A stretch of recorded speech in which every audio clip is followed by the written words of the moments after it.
சேலம் வடக்கு தொகுதி சார்பில் தாவேகா வேட்பாளர் சிவகுமார் செய்தியாளர் சந்திப்பு நடைபெற்றது. தமிழக வெற்றி கழகத்தின் சேலம் வடக்கு தொகுதி வேட்பாளர் சார். என் பேர் கே சிவகுமார் சார். நான் நேற்று 12வது டிவிஷன்ல வாக்கு சேகரிக்க ஈடுபட்டு இருந்தேன் சார். அப்போ எங்களுக்கே தெரியாம சிறுவர்கள் எல்லாம் பாத்தீங்கன்னா எங்க தளபதியோட பாட்டு கேட்டுக்கிட்டு அவங்களா ஆர்வத்துடன் ஈடுபட்டு எங்களுக்கே தெரியல. நாங்க பாட்டுக்கு வீடு வீடா போய் ஓட்டு கேட்டுட்டு இருந்தோம். அந்த டைம்ல எங்க துண்டு பிரசுரங்கள்லாம் வண்டியில எடுத்துக்கிட்டு அவங்களா இன்வால்மெண்டா போய் டான்ஸ் ஆடுறது, இந்த மாதிரி நோட்டீஸ் எடுத்து கொடுக்கறது, அது மாதிரி பண்ணியிருக்காங்க. எங்களுக்கே தெரியும் இது மாதிரி பண்ணா தவறுன்னு தெரியும். நாங்க எங்க தளபதியும் எங்க அறிவுறுத்திருக்காரு, யாரும் குழந்தைங்களை ஈடுபடுத்த வேணாம்னு சொல்லியிருக்காரு. நாங்க ஈடுபடுத்த மாட்டோம் சார். எங்களுக்கும் கொஞ்சம் படிச்சிருக்கோம், எங்களுக்கும் விவரம் கொஞ்சம் தெரியும். 18 வயசுக்கு யாரையும் நாங்க வர வேணாம்னு சொல்லிட்டேன் சார். எங்களையும் மீறி இந்த தவறு நடக்குது. அதுக்கு எதிர்கட்சியினர் வேணும்னே அதுக்கு மீடியாவில் எடுத்து விடணும்னு சொல்லி அந்த இதை யூஸ் பண்ணியிருக்கிறாங்களோ.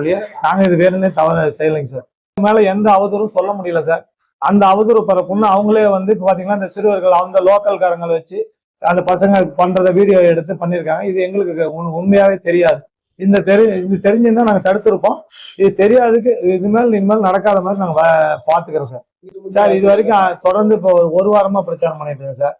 இது மாதிரி நிகழ்வு எதுவும் நடக்கல. நேற்று ஞாயிற்றுக்கிழமைனால அந்த பகுதியில் இருக்கிற மக்கள் குழந்தைங்கலாம் லீவா இருக்கனால எங்க சாங்ஸை கேட்டுட்டு ஓடியாந்து தளபதி சாங்ஸ் போட்டு தான் நாங்க எல்லா இடத்துலயும் பிரச்சாரம் பண்ணிட்டு இருக்கோம். அப்போ அந்த சாங்ஸ் கேட்டு அவங்களா வாலண்டியா வரும்போது நாங்க வீடு வீடா நடந்து போய் தான் ஓட்டு கேட்டோம். நேற்று 12 டிவிஷன்ல அது மாதிரி பகுதியில் அவங்க எடுத்து அந்த நோட்டீஸ் எடுத்து பண்ணும்போது எங்களுக்கும் தெரியல.